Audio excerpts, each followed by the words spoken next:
Let's take a look at this problem. We have write an equation for the simple harmonic motion that satisfies the given conditions.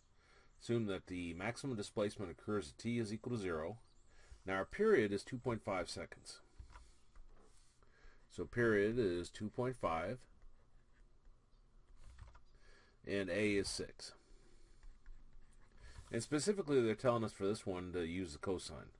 Now the units of measure, again, as weird as it seems, we ignore those. Those are used in application problems. Coming up with the general equation, you do not actually need those.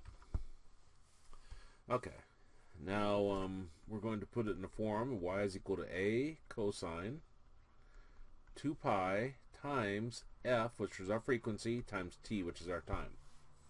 So this is the form we wanted in.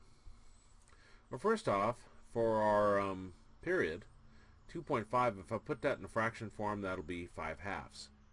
Again, if you don't see how to do that, put 2.5 in your calculator and then press math, enter, and that'll change it to a fraction. Now our frequency is going to be equal to 1 over our period. So we take the reciprocal of the period and that gives us our frequency. So the frequency is going to be 2 over 5.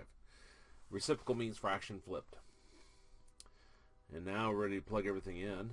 A we said was 6 cosine 2 pi. Sounds like the noisiest place ever where I live, but so we got 2/5 and then t. So we're plugging in the a and the f. Okay, well on this one we're going to have 2 pi times 2 gives us 4 pi over 5 t. Now let's see how to input this.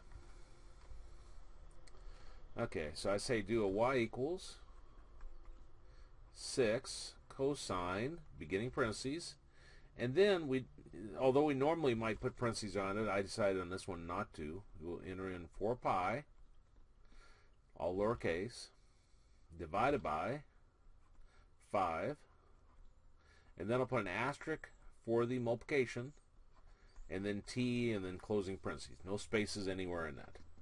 And that's how you'd input your answer.